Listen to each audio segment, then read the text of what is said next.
এ এক অদ্ভুত চা। ডেকোরেশনে যেমন ভিন্নতা রয়েছে, ঠিক তেমনই স্বাদেও অনন্য। শুধু এক কাপ চা খাওয়ার জন্য 400 টাকা থেকে 500 টাকা খরচ করে 1.5 থেকে 2 ঘন্টা লাইনে দাঁড়িয়ে থাকতে হয় এই বিশেষ চা প্রেমীদের।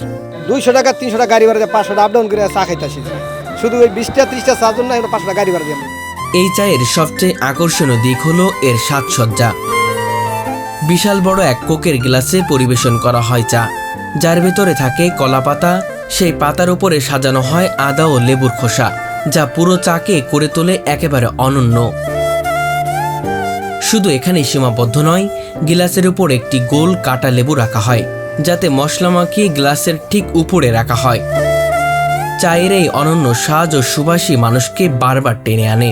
মানে রকম বা চাটা এত স্বাদ কোনো জায়গায় নেই, শরৎপুর কোথাও হয়নি এই চাটা, ঠিক আছে। যার ফ্লেভারটা, এই ফ্লেভারটা কোনো জায়গায় পাওয়া যায় না। হ্যাঁ, যে জিনিসটা দেয় হ্যাঁ জানে, আল্লাহ জানে কি দেয়, ঠিক আছে। ফ্লেভারটা অন্যরকম, মজা লাগে, অনেক মজা লাগে, স্বাদ লাগে। প্রতিদিন এত ক্রেতা আসেন যে এক মুহূর্তের জন্য বিশ্রাম নেওয়ার সুযোগ পান না দোকানদার।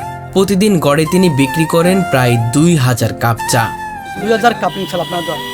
2000 মানুষ আসে এখানে। জি জি, প্রতিদিন আরও বেশি আসে ইনশাল্লাহ আপনার দেওয়া। আমার মতে একটা চা খেতে হলে আজ ওদের জন্য আমার আজকে ওদেরটা খারাপ, তো এই জন্য একটা চা খেতে হলে আপনার কমসে কম 1 ঘন্টা ওয়েট করতে হবে। শুরু করেছিলেন সাধারণ এক কাপ চা দিয়ে, আর এখন তার দোকানে পাওয়া যায় 40 রকমের চা। প্রতিটি চারই নিজস্ব রেসিপিতে তৈরি। ড্রাগন টি আছে, একটা আছে স্পেশাল, একটা আছে নর্মাল।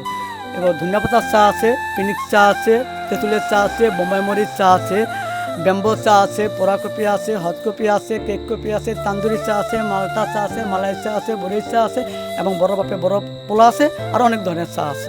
আজ তিনি শরীয়তপুর জেলার নড়িয়া উপজেলার পণ্ডিতসারে এমন এক জনপ্রিয় নাম, যাকে স্থানীয়রা ভালোবেসে ডাকেন চা বিক্রেতা রোকন নামে। আসলে এই জায়গাটা আমাদের এলাকার একটা নাম করা চার দোকান, যে জায়গায় প্রতিদিনই আমরা আসি, মাঝে মাঝে আসি, কারণ এর চাটা অনেক টেস্ট, অন্যরকম ফ্লেভারটা পাওয়া যায়, এই জন্য আমরা এই জায়গায় রেগুলারই আসি ধরতে। রোকনের জীবনের শুরুটা কিন্তু সহজ ছিল না। করোনার সময় মুদি দোকান হারিয়ে দিশেহারা হয়ে পড়েছিলেন তিনি। একদিন হঠাৎই বানান এক কাপ চা, যা খেয়ে সবাই প্রশংসা করে। সেখান থেকেই শুরু হয় তার চা বিক্রির যাত্রা। সেই দিন থেকে তিনি সংকল্প নেন এমন এক চা বানাবেন যা হবে মানসম্মত, স্বাদে ভিন্ন এবং সবার নাগালের মধ্যে। আর আজ সেই সংকল্পই তাকে পৌঁছে দিয়েছে সফলতার চূড়ায়। এখানে আমার চা আছে, আপনার লেবুর চোকলা আছে, এবং এটার সাথে লেবুর মশলা, যে লেবুর রস এটা মিক্স করা আছে। ওকে, এটা আমাদের আদা আছে, এটা আদা স্লাইস করে দিই। এখানে আমার মশলা মিক্স করা আছে, আমার পার্সোনাল মশলা মিক্স করা আছে, এবং এটা আছে আপনার লেবুর পাতা আছে, এখানে মশলা করা আছে